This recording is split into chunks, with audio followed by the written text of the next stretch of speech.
αντιμετωπίζουν την περίοδο, τη φοιτητική ζωή τους, ως μια προπαρασκευαστική περίοδο για την εργασία τους ή πόσοι δεν τη βλέπουν ακόμα και δεν την αντιμετωπίζουν ως μια μετασχολική περίοδο.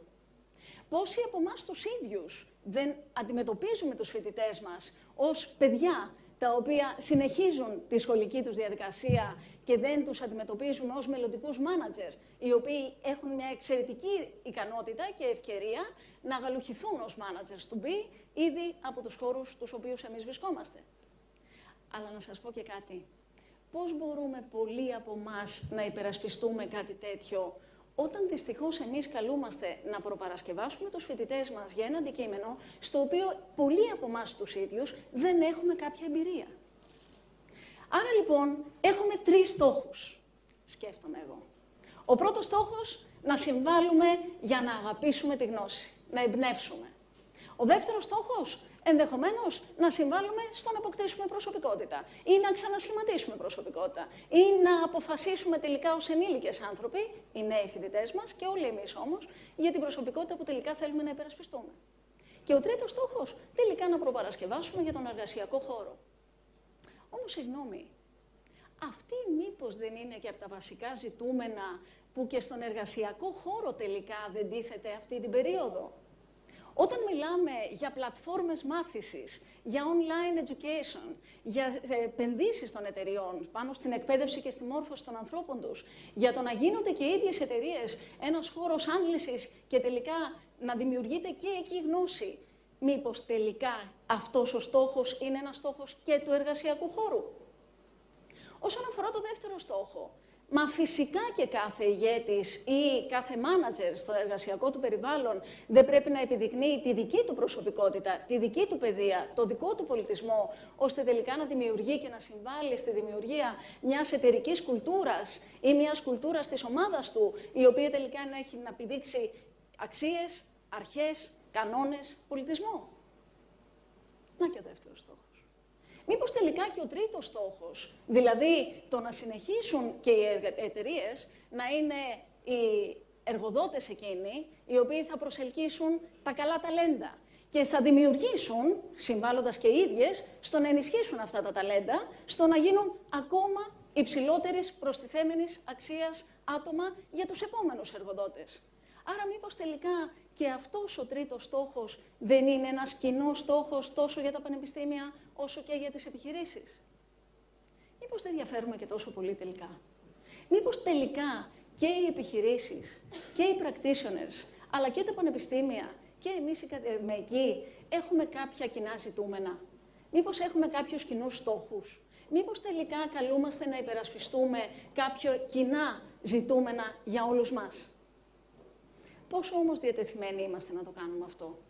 Γιατί συχνά φοβάμαι, για να μπορέσουμε να το κάνουμε αυτό που χρειάζεται είναι να είμαστε εμείς οι ίδιοι δεκτικοί στην αλλαγή. Γιατί η γνώση εν τέλει δεν είναι τίποτα άλλο από μια διαδικασία αλλαγής. Είμαστε τελικά διατεθειμένοι να αλλάζουμε όλοι εμείς οι οποίοι δεν είμαστε Generation Y? Πόσο πολύ τελικά είμαστε διατεθειμένοι να εμπλακούμε σε μια διαδικασία αλλαγής, η οποία θα μας κάνει τελικά να ξαναειδωθούμε μεταξύ μας, χωρίς προκαταλήψεις, και τελικά να ξαναειδωθούμε μέσα από έναν τρόπο που η Generation Y έρχεται σήμερα να μας προτείνει? Παρακαλώ. Παρακαλώ. Με όλο το θάρρος που σας έχω, μιας και είστε καθηγητριά μου, θα ήθελα να διαβάσω ένα ποίημα που έχω γράψει σήμερα και να το αφιερώσω στο σημερινό συνέδριο. Χαρά μας.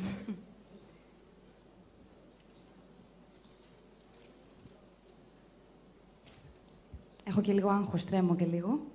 Συγχωρέστε με. Έχω και το όνομα της αυστηρής καθηγήτριας, αλλά εντάξει. Λοιπόν, δεν είναι τα πάντα η δουλειά.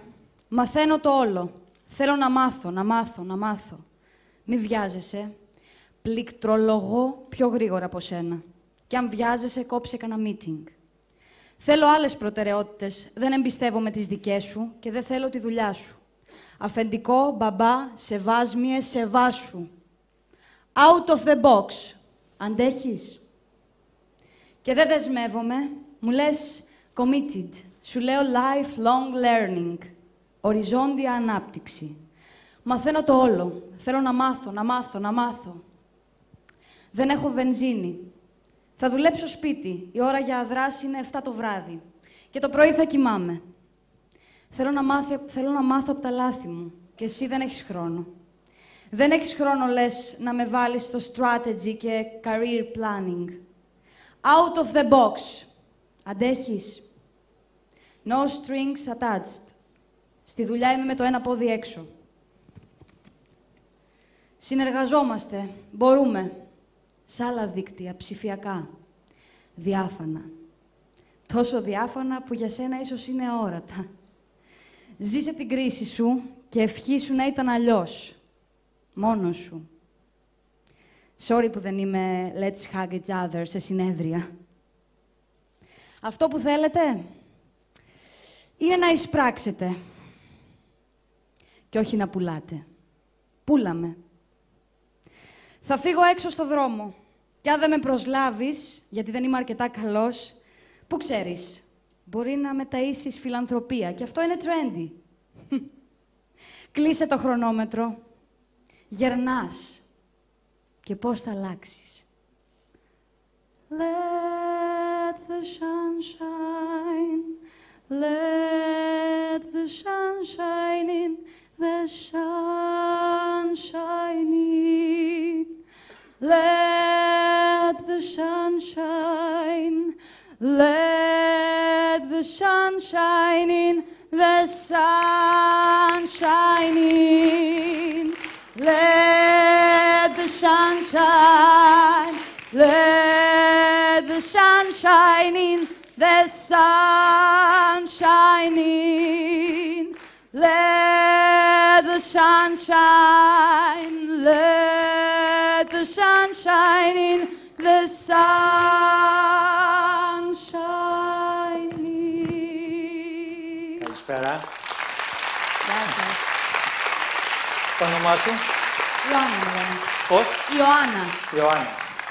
Ιωάννα, 2 σχόλια θα ήθελα να κάνω στο κείμενο, στο ποίημα που είπες. Καταρχάς, το πρώτο σχόλιο είναι ότι έχεις πολύ ωραία φωνή. Ευχαριστώ πολύ. Να είστε καλά. Το δεύτερο είναι ότι πιστεύω ότι αυτή η ένταση, αν και καταλαβαίνω αυτό που έβγαλες, αυτή η ένταση, αυτός ο θυμός, ίσως δεν είναι τόσο δικαιολογημένος. Το χάσμα δεν είναι τόσο μεγάλο μεταξύ της μιας γενιάς και της άλλης. Εγώ ως εκπρόσωπος των Y, αναγκαστικά ανήκω στην Generation X, θα ήθελα να σου πω ότι καταρχάς πιστεύω ότι ίσως να πληκτρολογώ πιο γρήγορα από σένα. Σίγουρα έχουμε εξοικειωθεί με τα μέσα επικοινωνίας. Υιοθετούμε πιο ευέλικτους τρόπους εργασίας. Έχουμε μειώσει τα meetings. Ενθαρρύνουμε την πιο ad hoc επικοινωνία. Οπότε, ίσως υπάρχει ένα σημείο σύγκλησης μεταξύ εμάς και εσάς. Θα ήθελα να σας συστηθώ. Λέγομαι Κώστας Θεοδωρακόπουλος. Είμαι CEO της εταιρείας Elsa Silgan Metal Packaging. Είναι εταιρεία οικιτιοποιίας με 50 εργοστάσια παγκοσμίως, 2 εργοστάσια στην Ελλάδα. Στην Ελλάδα κάνουμε τζίρο 50 εκατομμύρια και έχουμε γύρω στα 300 άτομα προσωπικό. Θα ήθελα να κάνω από τη μεριά μου κάποιο σχολιασμό πάνω στην έρευνα της KPMG στο κομμάτι των challenging tasks. Όπως είπε και η κυρία Βελιώτου, στα challenging tasks έχουμε κάποια κοινά σημεία και έχουμε και κάποιες διαφορές εμείς, η Generation X, με τη Generation Y. Τα 2 κοινά σημεία που έχω δει, το πρώτο αφορά, όπως έχω σημειώσει, αφορά την ανάγκη για νέα προϊόντα και νέες ιδέες. Αυτό το out of the box thinking. Το θέλει η νέα γενιά, το θέλουμε και εμείς. Είμαστε απορροφημένοι μέσα από την καθημερινότητα και πολλές φορές μας λείπουν αυτές οι ιδέες που έχουν τα νέα παιδιά, που έρχονται από τα πανεπιστήμια. Άρα αυτό είναι κάτι που μπορούμε να συγκλίνουμε. Το δεύτερο κομμάτι αφορά την αξιολόγηση. Είναι κάτι που το θέλει η νέα γενιά, γιατί έτσι προωθείται η γνώση της. Είναι κάτι που το θέλουμε και εμείς, τουλάχιστον οι CEOs που θέλουν να δημιουργήσουν την επόμενη γενιά στελεχών στις εταιρείες τους. Υπάρχουν και κάποιες διαφορές, όπως είδα στην έρευνα. Μια βασική διαφορά είναι ότι οι CEOs είναι επικεντρωμένοι πολύ στο βραχυπρόθεσμο σχεδιασμό των εταιριών, στα budgets, στα κέρδη, στα P&L, στα τεχνικά P&Ls, balance sheets, cash flows και όλα τα σχετικά. Και δεν κοιτάμε τόσο πολύ το μακροπρόθεσμο προσανατολισμό. Είναι κάτι αυτό που είπατε και εσείς, κύριε Αναστασόπουλο, ότι είναι λίγο κοντόφθαλμη, μια κοντόφθαλμη λογική για ένα CEO. Ένα CEO δεν μπορεί να βλέπει φέτος, πρέπει να βλέπει παραπάνω. Η βιωσιμότητα, το sustainability που λέμε της εταιρείας είναι αυτό που υπερέχει. Και εκεί λοιπόν είναι που υπησέρχεται το Generation Y. Δηλαδή, το Generation Y είναι η πηγή η οποία θα δώσει το sustainability στην εταιρεία. Είναι αυτοί που με την κατάλληλη εκπαίδευση, με την κατάλληλη αξιολόγηση θα αποτελέσουν τα μελλοντικά στελέχη της εταιρείας. Αυτό το θεωρώ πάρα πολύ βασικό. Εγώ θα σας πω πολύ σύντομα ένα κομμάτι από την καριέρα μου, όπου είχα την πιο αλματώδη εξέλιξη, όταν ήμουν και εγώ Generation Y πριν από 17 χρόνια περίπου, όπου σε ένα πρόγραμμα Management Trainee, μέσα σε 4 χρόνια, εξελίχθηκα από οικονομικός αναλυτής σε μια πολυεθνική εταιρεία, σε οικονομικό διευθυντή, όπου είχα ένα στενό coaching από το CEO, εγώ και μια άλλη ομάδα ανθρώπων από διάφορους τομείς, από το marketing, από τις πωλήσεις κτλ., όπου ικανοποιήθηκε το αίτημά μου για γνώση. Απ' την άλλη, μπόρεσα και προσέφερα στην εταιρεία ως οικονομικός διευθυντής και έδωσα λοιπόν προστιθέμενη αξία στην εταιρεία. Αυτό το θεωρώ πάρα πολύ σημαντικό και αυτό δεν πρέπει να το παραβλέψουμε. Άρα πιστεύω ότι έχουμε πάρα πολλά κοινά σημεία, αρκεί να είμαστε και οι δύο διαθετημένοι να έρθουμε κοντά ο ένας στον άλλον. Αυτή είναι οι δικές μου απόψεις, αλλά θα ήθελα να ακούσω τι λένε και κάποιοι από την Generation Y. Θα ήθελα να καλέσω την Έλενα. Έλενα, για κατέβα κάτω. Γεια σας. Να μας πεις.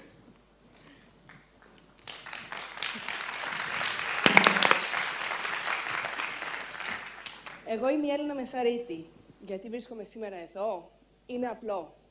Ο μεγαλύτερος μου φόβος, τον οποίο μοιράζομαι με το 75% του πληθυσμού, είναι να μιλάω μπροστά σε ακροατήριο.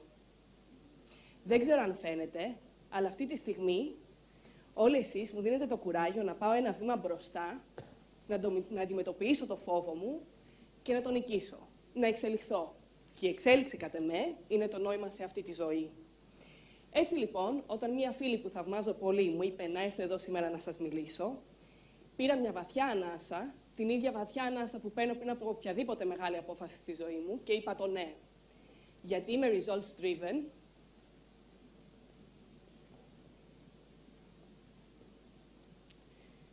Θέλω να μαθαίνω κάθε μέρα κάτι καινούριο, να είμαι η καλύτερη σε αυτό που κάνω και να ορίζω εγώ το μέλλον μου.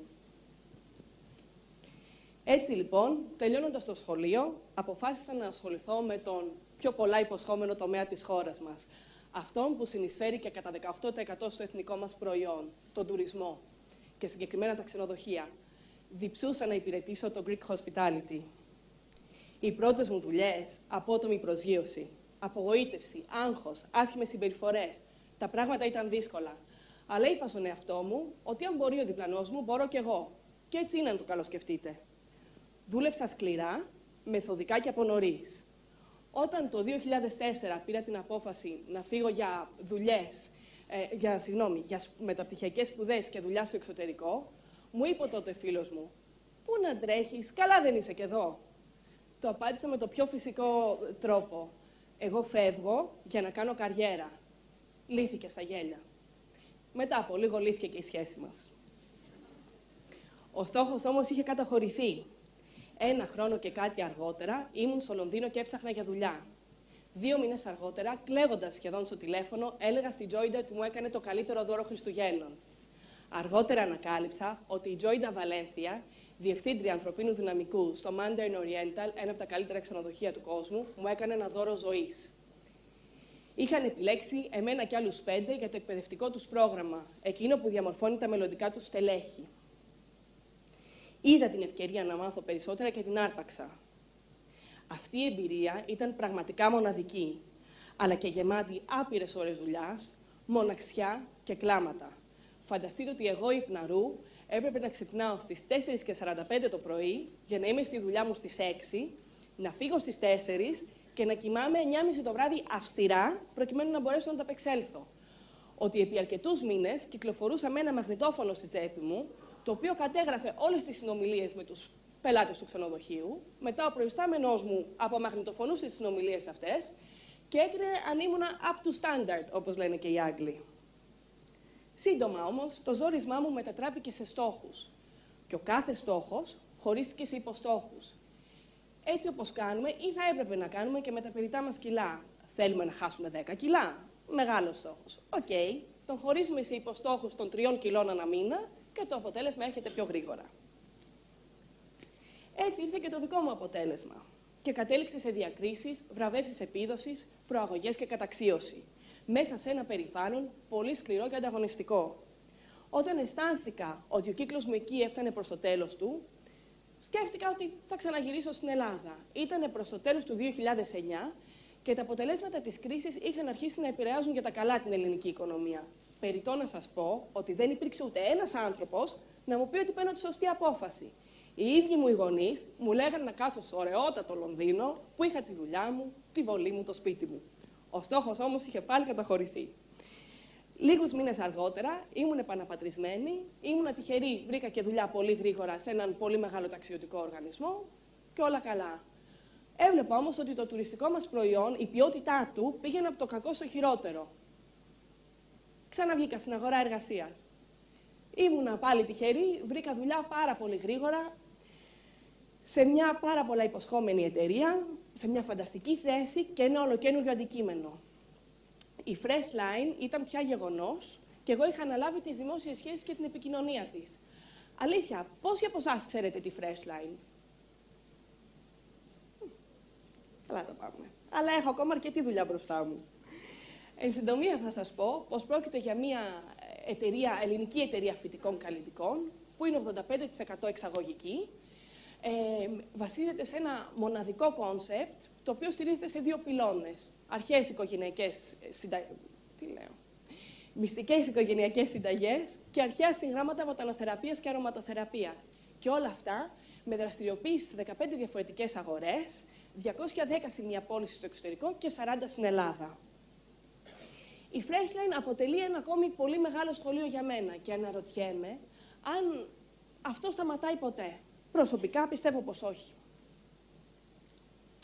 Σήμερα, κοιτώντας πίσω στα χρόνια που περάσαν από την πρώτη μου δουλειά, θα σας πω ότι το δικό μου κλειδί σε οτιδήποτε κατάφερα σήμερα βρίσκεται σε ένα και μόνο πράγμα. Να θέτουμε στόχους, όπως αυτόν τον οποίο έθεσα εγώ για μένα σήμερα και βρίσκομαι μπροστά σας, και βήμα-βήμα να τους κατακτούμε. Και ξέρετε τι συμβαίνει τότε? Όσο πιο πολλούς στόχους κατακτούμε, τόσο πιο πολύ αντιλαμβανόμαστε τι μπορούμε να καταφέρουμε. Και διαπιστώνουμε εμείς οι ίδιοι ότι πραγματικά δεν υπάρχει το δεν μπορώ, παρά μόνο το δεν θέλω. Σας ευχαριστώ πολύ.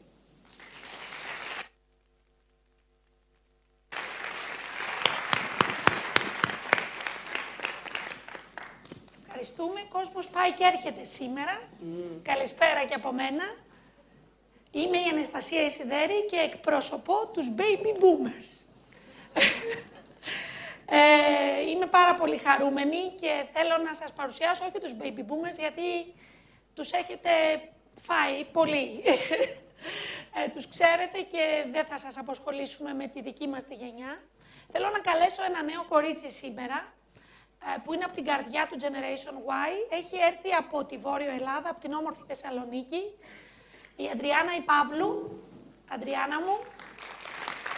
Ευχαριστώ πολύ.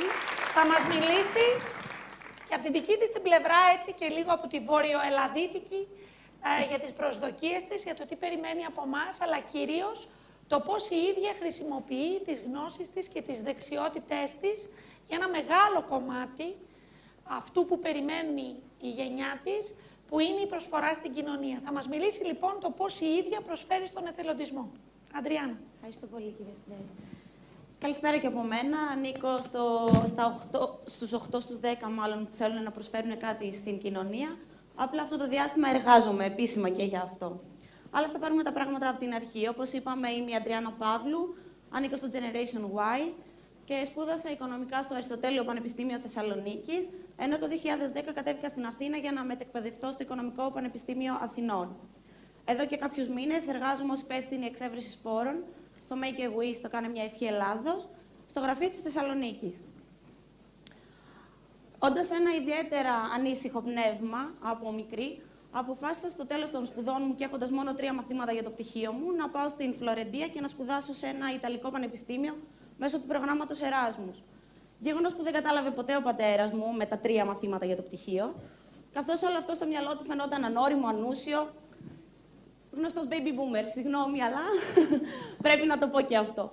Παρ' όλα αυτά, το έκανα το βήμα, πήγα στην Ιταλία και οι εμπειρίες που αποκόμισα από εκεί ήταν τουλάχιστον ανεπανάληπτες.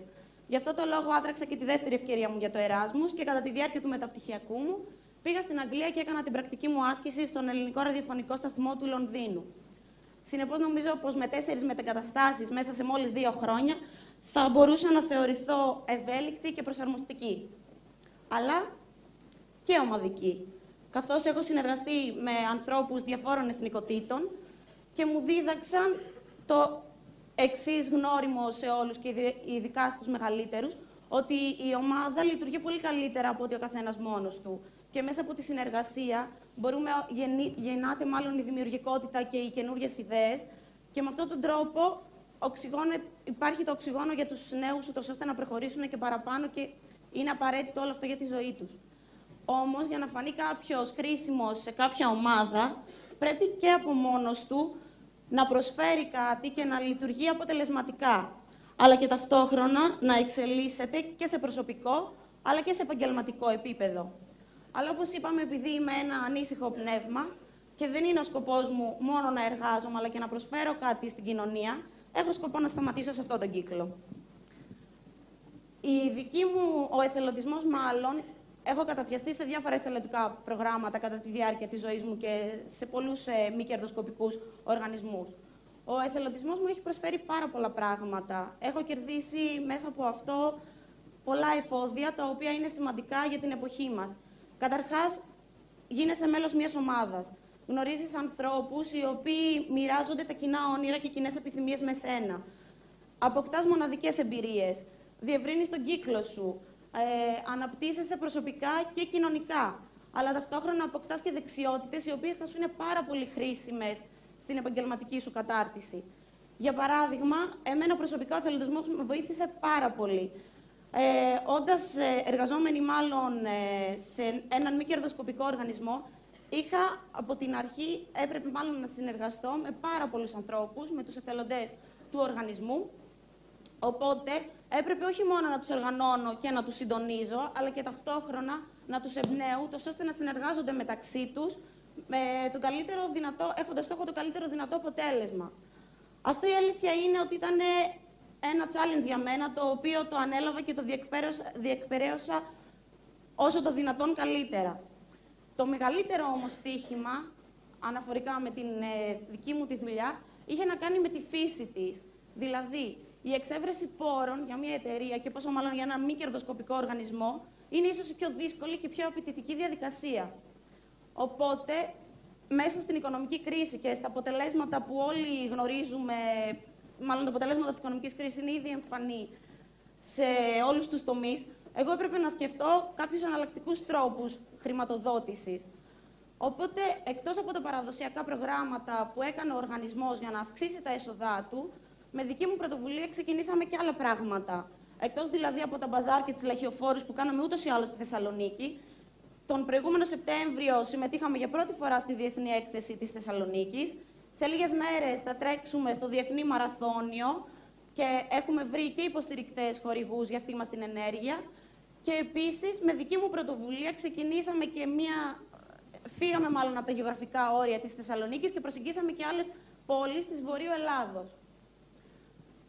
Οπότε, μπορώ να πω ότι με όλο αυτό μάλλον θέλω να πω να συνοψίσω μάλλον ότι για να τα κάνεις όλα αυτά στις μέρες μας, που είναι δύσκολες όπως όλοι γνωρίζετε, πρέπει να έχουμε πείσμα ότι θα τα καταφέρουμε, να πιστεύουμε στον εαυτό μας και επίσης ζητάμε από όλους στο You να μας βοηθήσουν, ούτως ώστε να πάμε κάπου παραπάνω.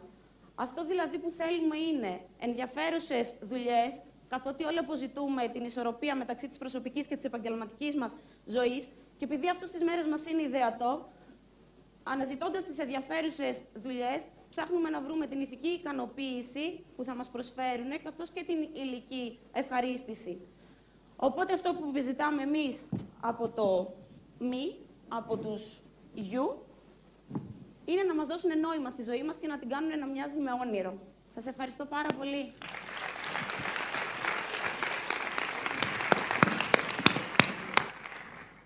Ευχαριστούμε, Αντριάννα μου.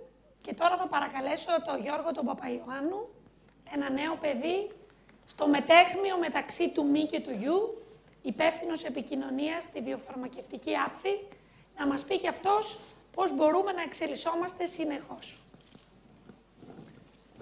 Χρήστος Παπαϊωάννου, ο πατέρας μου, 69 χρονών, ηλεκτρονικός μηχανικός. Εργάστηκε στην ίδια εταιρεία για 35 ολόκληρα χρόνια. Είχε με λίγα λόγια ένα και μόνο εργοδότη. Αυτό ούτε το θέλουν, ούτε θα το ζήσουν τα νέα παιδιά, τη Generation Y. Οι έρευνες δείχνουν ότι στη διάρκεια της δικής τους επαγγελματικής ζωής θα αλλάξουν τουλάχιστον 7 εργοδότες. Σκεφτείτε ότι εγώ, που έχω μόνο 10 χρόνια εργασιακής εμπειρίας, έχω αλλάξει 3 δουλειές και σε 2 διαφορετικούς τομείς. Θα μπορούσε κανείς να πει ότι αυτό οφείλεται στο γεγονός ότι, όπως είδαμε και στην έρευνα, τα νέα παιδιά, το Generation Y, δεν δένεται συναισθηματικά με τους εργοδότες στους οποίους δουλεύουν.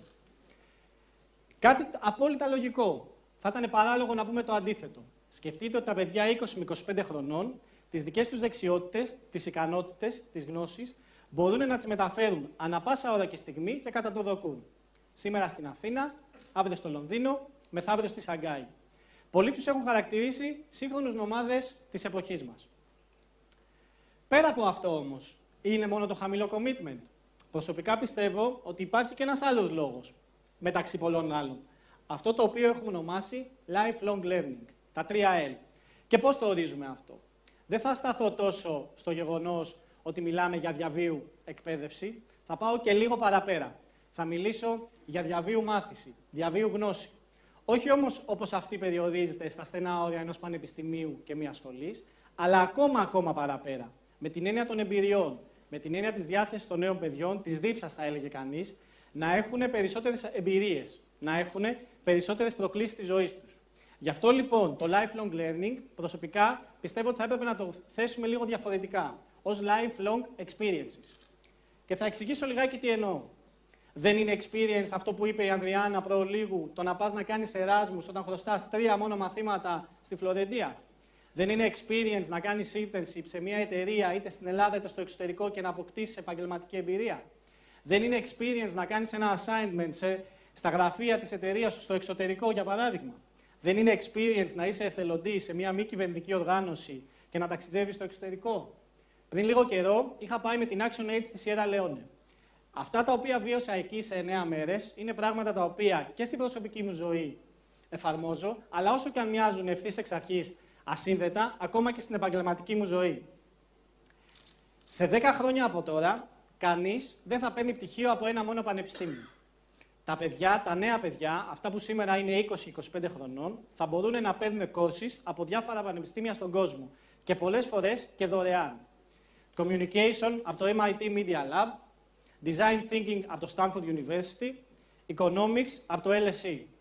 Με την ίδια ευκολία που θα μπορούν αντίστοιχα να αλλάζουν courses και να επεκτείνουν την εκπαίδευσή τους, όχι μόνο στα 4 χρόνια που διαρκεί αυτή τη στιγμή συνήθως, εκτός αν είσαι αιώνιος φοιτητής, θα μπορούν σε μετέπειτα σημείο να αλλάζουν και τομείς και εργασίες. Και εμένα, άμα με ρωτήσετε, που δεν ανήκω στο Generation Y, τι θέλω να γίνω όταν μεγαλώσω, θα σας πω company disorganizer.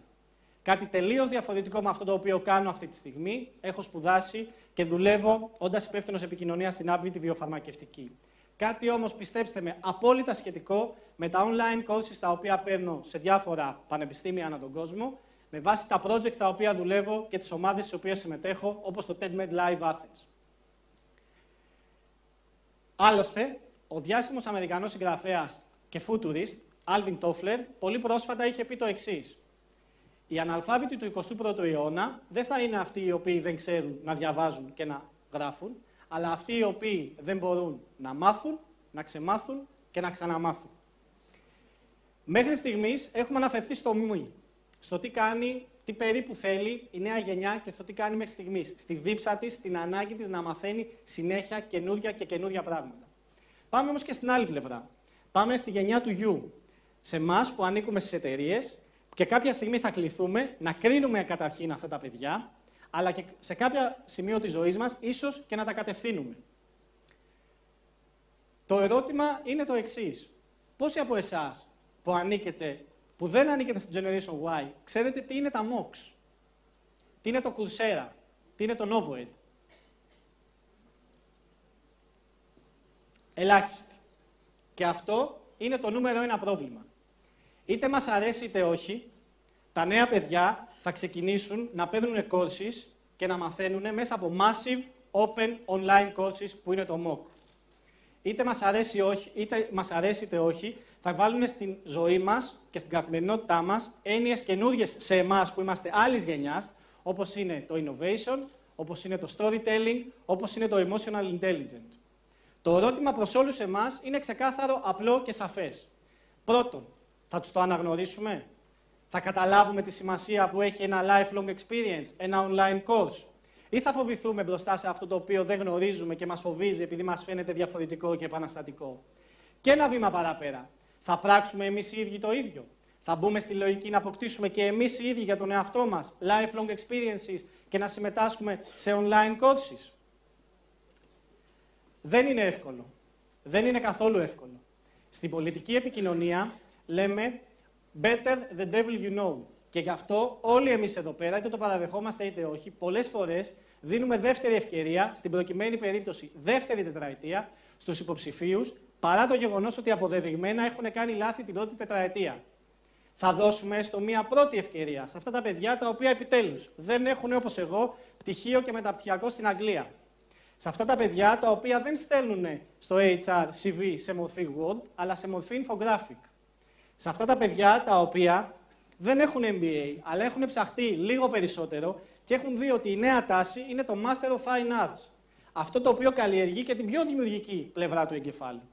Θα δώσουμε μία πρώτη έστω ευκαιρία σε αυτά τα παιδιά τα οποία δεν έχουν να μας πούνε accomplishment σε μορφή bullets, ούτε CV όπως είναι ο αστικός μύθος σε 2 μόνο σελίδες, αλλά έχουν να μας διηγηθούν μία ιστορία και να μας μιλήσουν για μια διαχρονική πορεία ζωής που είχε πρωτίστως motivations.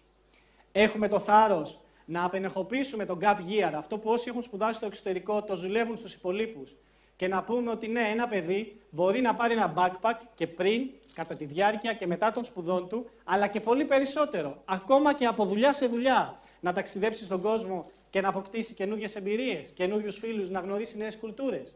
Ή θα συνεχίσουμε σιωπηρά να τους προωθούμε σε ένα μοντέλο το οποίο είναι το κλασικό στην Ελλάδα, πανελλήνιες, πτυχίο, μεταπτυχιακό, στρατό για τα αγόρια, δουλειά. Θεωρώ ότι η αλήθεια βρίσκεται κάπου στη μέση. Θα πρέπει και οι δύο γενιές, και τα νέα παιδιά, και η δικιά μας η γενιά, οι υπόλοιπες γενιές, να κάνουμε πράξη το lifelong experience. Η μητέρα μου, Φανή Παπαϊωάννου, είχε και εκείνη ένα και μόνο εργοδότη στη διάρκεια της επαγγελματικής της ζωής. Τα τελευταία χρόνια ανακάλυψε το ίντερνετ. Μπορώ να σας πω ότι είναι συγκλονιστικό, το λιγότερο τρομακτικό, να σου στέλνει η μητέρα σου από τον κάτω όροφο μήνυμα στον υπολογιστή, μέσω MSN, Γιώργο, κατέβα να φάμε. Το τελευταίο χρονικό διάστημα θέλει να φτιάξει Facebook σελίδα. Ομολογώ ότι δεν ξέρω αν θα τα καταφέρει. Η αλήθεια είναι ότι κάθε μέρα μαθαίνει και κάτι καινούριο. Σε καμία περίπτωση δεν ανήκει στο Generation Y. Αυτό όμως για εκείνη δεν αποτέλεσε καμία δικαιολογία. Ευελπιστώ ότι το ίδιο θα ισχύσει και για όλους εμάς. Σας ευχαριστώ.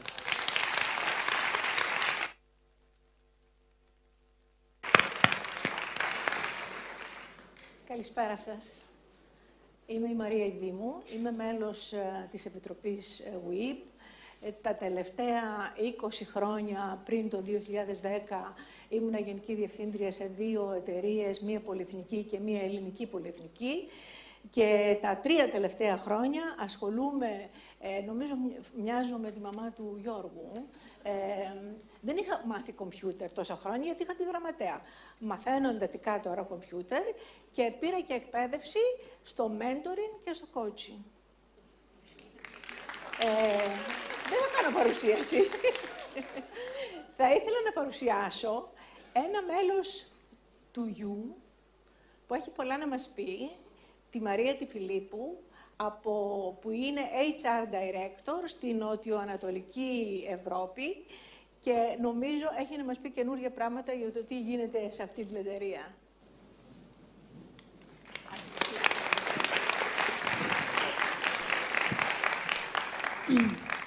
Πρωτού ξεκινήσω να κάνω μια μικρή αναγνώριση πόσο δύσκολος θα είναι ο κλάδος μας για τα επόμενα χρόνια.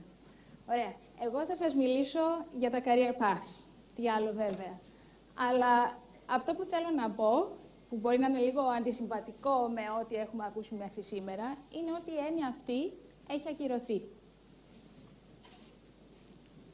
Επιτέλους. Θα ήθελα να ξεκινήσω κι εγώ με ένα μέλος της οικογένειάς μου, με τη γιαγιά μου, Γιώργο, όπου προσπαθούσα πριν από αρκετά χρόνια να της εξηγήσω τι σπούδασα και με τι ήθελα να ασχοληθώ επαγγελματικά. Δυστυχώς δεν τα κατάφερα ποτέ. Ευελπιστώ όμως ότι το Generation Y δεν θα αντιμετωπίσει ένα τέτοιο πρόβλημα. Αλλά ας τα πάμε λίγο από την αρχή. Γεννήθηκα και μεγάλωσα σε ένα πολύ όμορφο νησί, την Κύπρο. Στα 17 μου βρέθηκα στην Αγγλία, όπου έκανα τις σπουδές μου και επέστρεψα στην Κύπρο στα 21 με ένα πτυχίο στη διοίκηση ανθρώπινου δυναμικού. Τότε, και δεν θα πω την ημερομηνία, για να κρατήσω λίγο το μυστήριο της ηλικίας μου, η έννοια αυτή ήταν πάρα πολύ ξένη.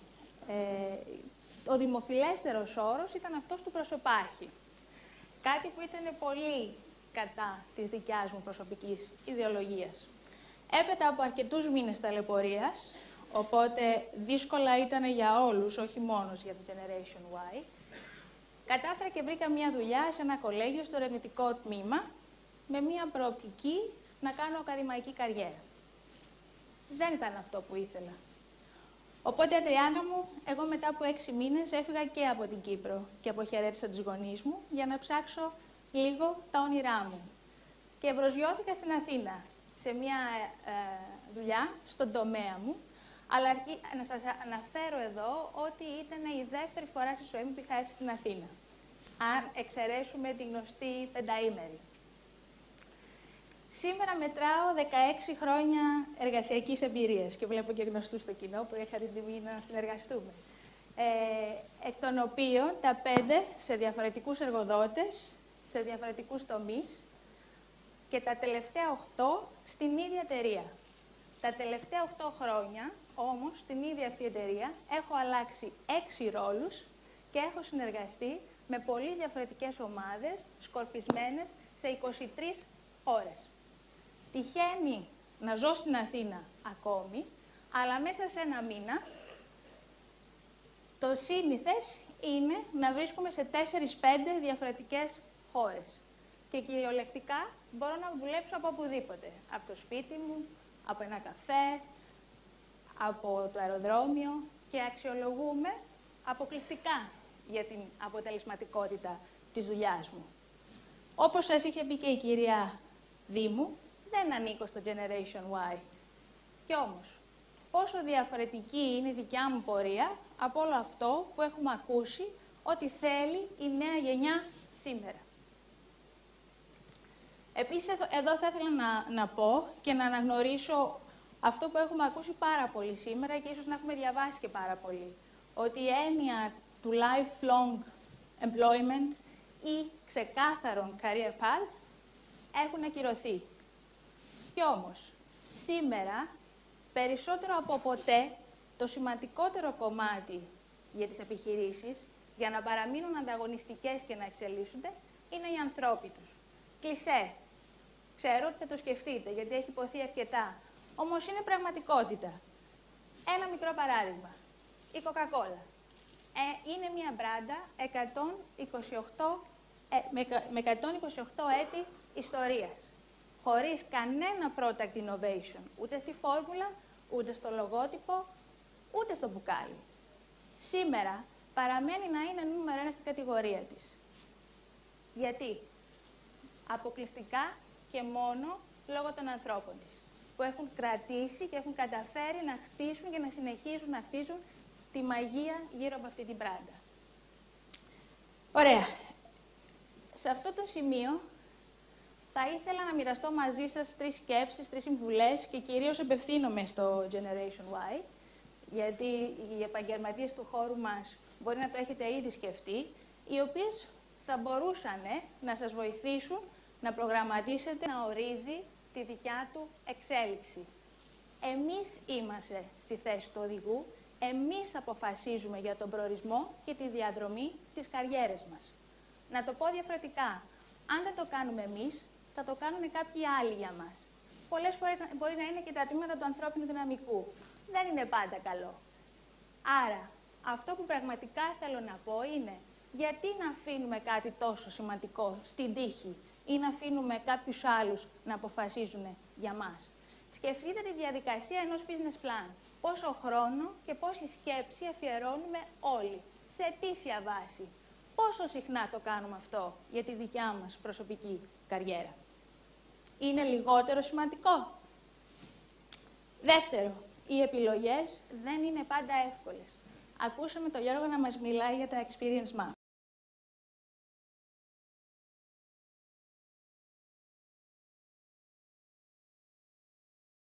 Ή μας βγάζουν έξω από τη ζώνη ασφαλείας μας, ή δεν είναι ένα relocation, πάρα πολλά ταξίδια και μακριά από τους αγαπημένους μας. Άρα και η καριέρα χρειάζεται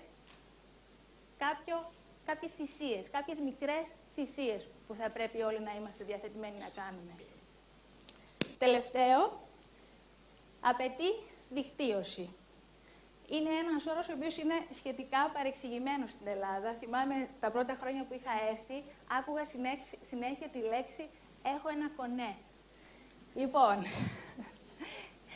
είναι πολύ σημαντικό το κομμάτι του networking. Πραγματικά επιβάλλεται να δημιουργούμε σχέσεις και να έχουμε μια ανοιχτή επικοινωνία με πολύ διαφορετικούς ανθρώπους. Με συναδέλφους, με μέντορες, με φίλους, με συνεργάτες, με πελάτες μας. Αυτό άλλωστε το απαιτεί και το social media που ζούμε σήμερα. Αν σκεφτούμε τα social media, δεν είναι τίποτα άλλο από μια δικτύωση. Το κάνουμε, το χρησιμοποιούμε ποτέ όμως για επαγγελματικούς λόγους? Τέλος, αυτό που ήθελα να προσθέσω και νομίζω ότι το έχουν πει αρκετά σήμερα, είναι για το personal branding. Το ξέρω ότι είναι λίγο της μόδας και συζητιέται αρκετά. Αλλά αυτό που θα ήθελα να σας ρωτήσω είναι, είστε σίγουροι ότι αυτό που εσείς βγάζετε μέσα από μια συζήτηση, είτε με τους φίλους σας, είτε σε μια επαγγελματική συζήτηση, είτε σε ένα προφίλ σας στο LinkedIn, βγάζει τα χαρακτηριστικά που πραγματικά θέλετε οι άλλοι να σκέφτονται για σας? Σας αφήνω με μια σκέψη εκεί. Τέλος, θα ήθελα να κλείσω με το εξής. Ότι η μόνη βεβαιότητα στις μέρες μας, στο θέμα της εξέλιξης της καριέρας, είναι η αβεβαιότητα. Αλλά είναι στο χέρι μας να την ορίσουμε και να την κυνηγήσουμε. Και αυτό που θα ήθελα να πω με βεβαιότητα προσωπικά στο Generation Y, είναι να τολμήσετε και να ονειρευτείτε και να κυνηγήσετε αυτό που πραγματικά θέλετε και να ψηφίσετε όλους αυτούς που σας παρεμποδίζουν.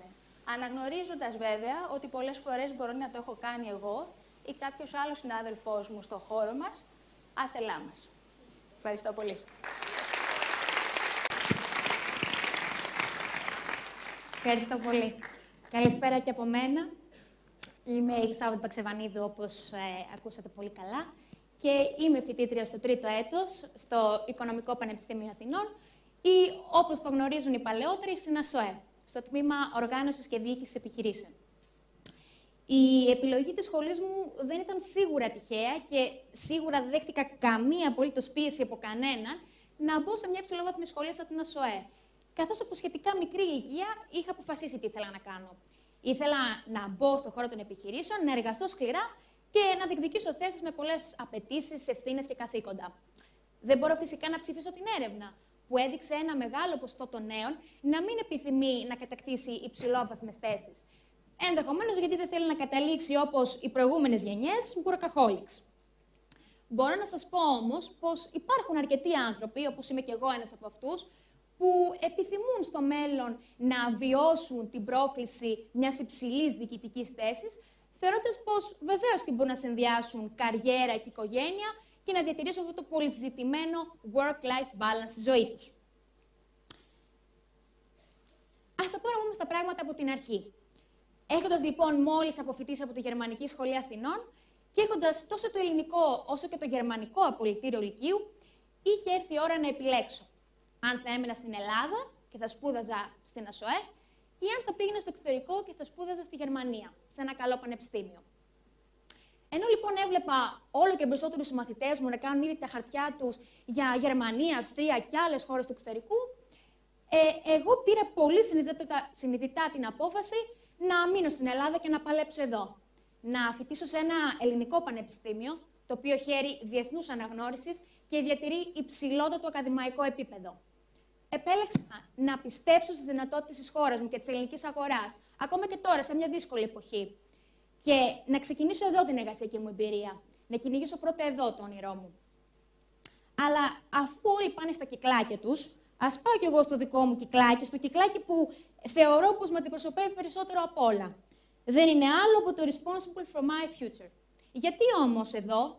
Γιατί εγώ, όπως και πολλοί Generation Y εκεί έξω, βλέπουμε το μέλλον με ανοιχτούς ορίζοντες, με ανεξάρτητες προοπτικές. Θεωρούμε πως εμείς κρατάμε το μέλλον στα χέρια μας, όπως πολύ σωστά είπε η Μαρία Φιλίππου. Εμείς το ορίζουμε, εμείς είμαστε υπεύθυνοι γι' αυτό και το καθορίζουμε ανάλογα με το μονοπάτι που θέλουμε να ακολουθήσουμε. Όπως λοιπόν πολύ συνειδητά επέλεξα να μείνω στην Ελλάδα και να προσπαθήσω πρώτα εδώ, έτσι πολύ συνειδητά μπορεί να πάρω την απόφαση να φύγω στο εξωτερικό για μεταπτυχιακό ή για δουλειά και να μείνω εκεί. Σε περίπτωση που δεν βρω στην Ελλάδα κάτι ανάλογο των προσδοκιών μου. Σε περίπτωση που δεν βρω αυτό που νηστούν οι περισσότεροι νέοι, μία πρόκληση. Μία ευκαιρία να μάθω περισσότερα και να γίνω καλύτερη. Μία δουλειά όπου ο κόπος μου αναγνωρίζεται αλλά και ανταμείβεται. Όπου με εμπιστεύονται ειλικρινά. Άλλωστε, δεν μπορώ να πω πως φοβάμαι να βγω έξω από τη ζώνη ασφαλείας μου και να φύγω στο εξωτερικό. Ούτως ή άλλως, αυτή δεν είναι και η τάση που ακολουθούν οι περισσότεροι νέοι στην εποχή μας. Πιστεύω πως όποιος μένει στη ζώνη ασφαλείας του, για να μην έρθει αντιμέτωπος με τους φόβους του, είναι πολύ πιθανό να χάσει τις σημαντικότερες ευκαιρίες και εμπειρίες της ζωής του. Όμως, θα αναρωτηθείτε και δικαίως πώς ένα τόσο νεαρό άτομο όπως εγώ, όπως πολλοί συμφοιτητές μου, μπορεί να πάρει το μέλλον στα χέρια του. Μπορώ να σας απαντήσω με τη δική μου προσωπική εμπειρία. Όταν το πρώτο καλοκαίρι των φοιτητικών μου χρόνων αποφάσισα να πάω στην Αυστρία και συγκεκριμένα στη Βιέννη για να κάνω την πρώτη μου πρακτική άσκηση σε μια αυστριακή εταιρεία, νομίζω πως ούτε κι εγώ δεν είχα καταλάβει καλά τι με περίμενε.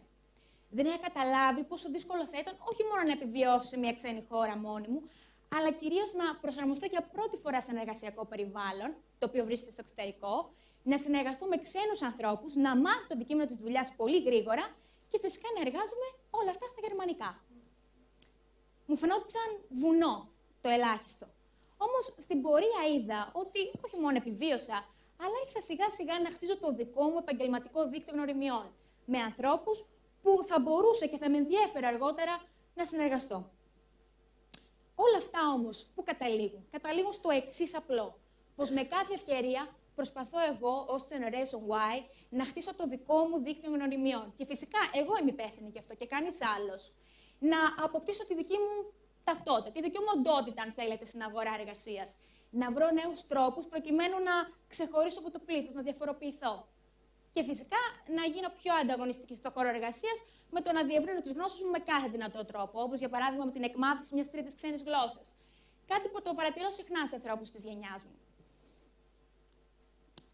Τελικά, μπορεί να μην καταφέρω να επιτύχω όλους τους στόχους, ειδικά τους υψηλούς στόχους που έχω θέσει στη ζωή μου. Όμως πιστεύω πως η τοποθέτηση των στόχων είναι μια καλή αρχή. Όπως και η τόλμη είναι μια καλή αρχή. Τόλμησα να βγω έξω και να εκτεθώ. να εκτεθώ σε μια ξένη χώρα, σε ένα καινούριο εργασιακό περιβάλλον, όπως εκτίθεμαι τώρα και σε εσάς, σε ένα μεγάλο κοινό. Και δεν θα το μετανιώσω ποτέ, γιατί από κάθε τέτοια μικρή ή μεγάλη έκθεση κατάφερα να πάρω αξέχαστες εμπειρίες και σημαντικά μαθήματα ζωής. Γι' αυτό, όσοι Generation Y έχουν έρθει σήμερα εδώ, θα σας έλεγα να το τολμήσετε. Να πάρετε το μέλλον στα χέρια σας, να οραματιστείτε, να βγείτε έξω από την πεπατημένη και να κυνηγήσετε τα όνειρά σας, όποια και αν είναι αυτά. Αλλά και πάλι, όσοι δεν ανήκετε σε αυτή τη γενιά, θα σας έλεγα να της δώσετε την ευκαιρία, γιατί το αξίζει, γιατί έχει τις δυνατότητες. Να την εμπιστευτείτε, γιατί στο τέλος θα σας βγάλει στους πρόσωπους. Ευχαριστώ πολύ. Κάποιες ερωτήσεις, τις οποίες θα τις ξεκινήσουμε εμείς και στη συνέχεια θα δώσουμε και σε εσάς τη δυνατότητα να τους... Μία ερώτηση στο κοινό, 2. Λοιπόν, μία ερώτηση από μένα εδώ για το γιου κομμάτι της σημερινής πολύ όμορφης παρέας. Και αυτό είναι, θέλουμε να μας απαντήσετε σχεδόν μονολεκτικά. Αν κρατούσατε ένα χαρακτηριστικό της δικής σας γενιάς, ποιο θα ήταν αυτό που θα ήταν αδιαπραγμάτευτο, και αν έπρεπε να δανειστείτε ένα χαρακτηριστικό από τη γενιά Y, ποιο είναι αυτό το αξιοζήλευτο χαρακτηριστικό που θα θέλατε να το έχετε κι εσείς αυτή την περίοδο της ζωής σας. Ξεκινήσω. Κωνσταντίνε. Ωραία. Από τη νέα γενιά θα απαντήσω πρώτα. Για τη νέα γενιά αυτό που πιστεύω ότι είναι πάρα πολύ ενδιαφέρον και θα ήθελα να έχω είναι αυτό το out of the box thinking, αυτές οι φρέσκες ιδέες που μπορεί να προσφέρουν οι νέοι άνθρωποι. Όσοι εργάζεστε στις εταιρείες θα δείτε ότι κάντε το εξής απλό. Πολλές φορές μιλήστε με κάποιον άνθρωπο από την εταιρεία σας και για κάποιο θέμα και μετά φωνάξετε ένα νέο άνθρωπο, ένα νέο παιδί στην εταιρεία να σας πει τη γνώμη του για το συγκεκριμένο θέμα. Θα δείτε μια διαφορετική άποψη. Εγώ, τουλάχιστον στην εταιρεία που δουλεύω, συνηθίζω να το κάνω και μου φέρνει αποτελέσματα προσωπικά, μου έχει δώσει πολλές ιδέες.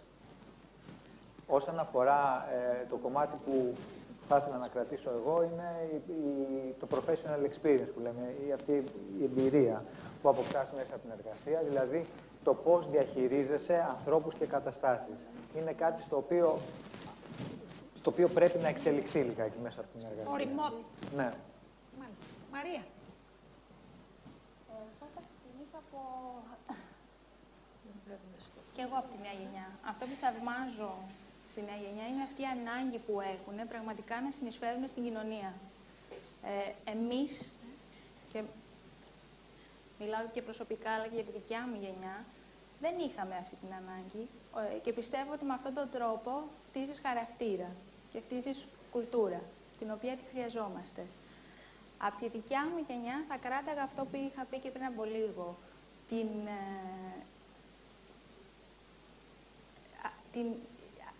την ευχέρεια αυτή που έχουμε, το να κάνουμε μικρές θυσίες.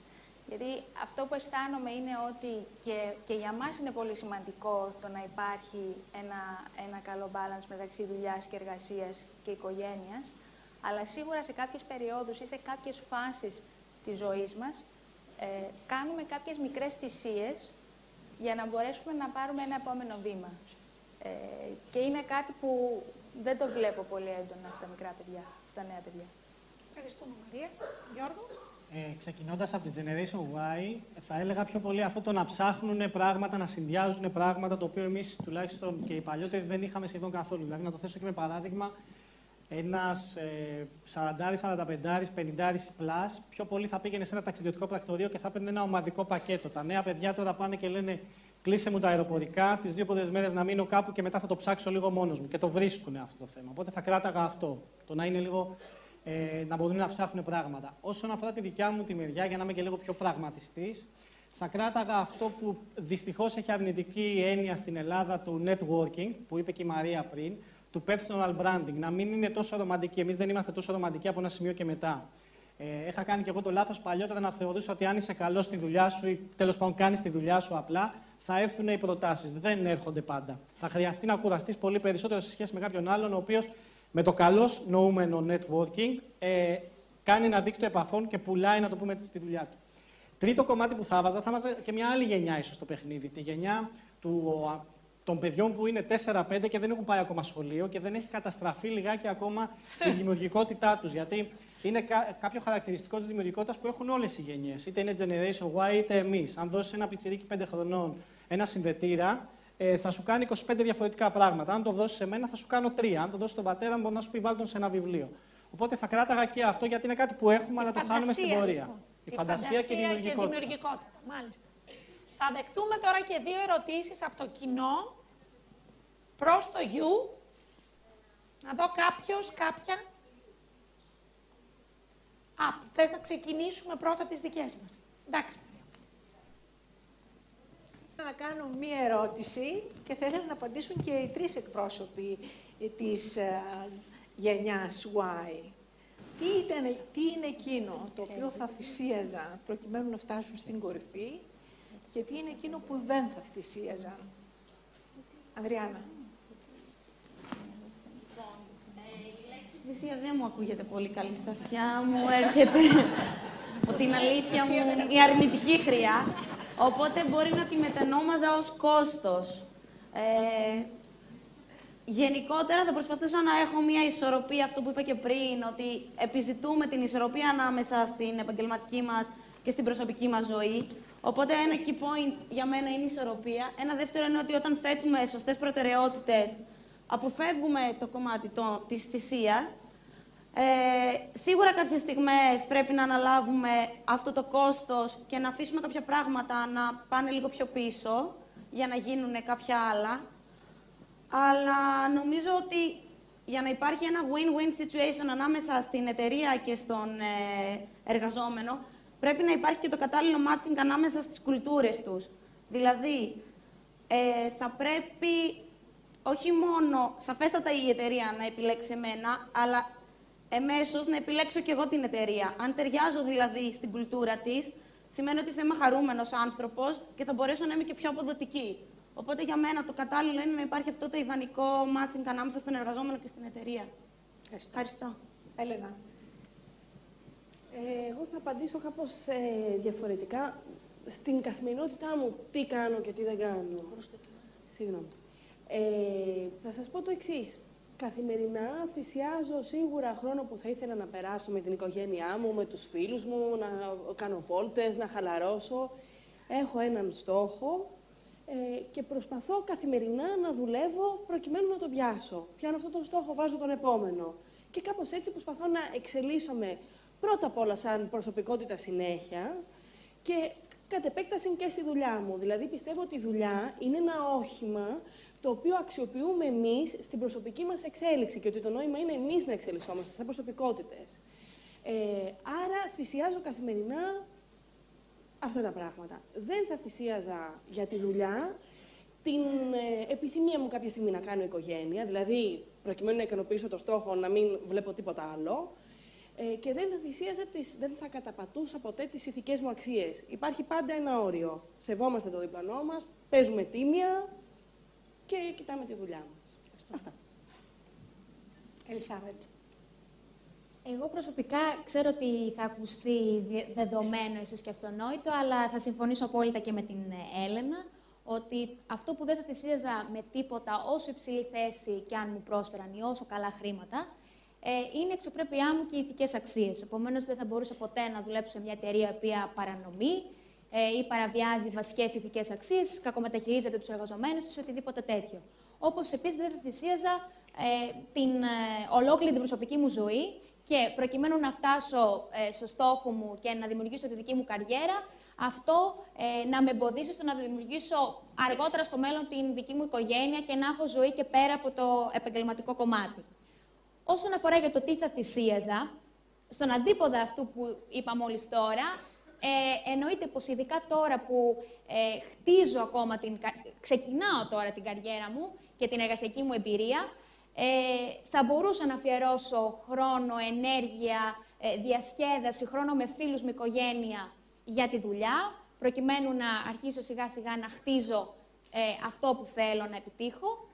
Όπως επίσης και θα θυσίαζα και τη βολή μου στην Ελλάδα και θα έφευγα με μεγάλη ευχαρίστηση στο εξωτερικό, ακόμα και σε ένα μακρινό προορισμό όπως είναι η Αμερική, όπου ξέρεις ότι βλέπεις την οικογένειά σου και μία φορά το χρόνο, προκειμένου να βρω μια δουλειά εκεί όπου θα με ικανοποιεί και θα με ολοκληρώνει 100%. Ευχαριστούμε. Από το κοινό. Συντονιστές της επόμενης συνάντησης που είναι... Είδατε, έπαθα πολλά κάζ, γιατί δεν είμαι Generation Y. Λοιπόν, η Έλενα Θανασούλη από την εταιρεία στήριξης και η Ιφηγένεια Ταρού που θα συντονίσουν την επόμενη ενότητα.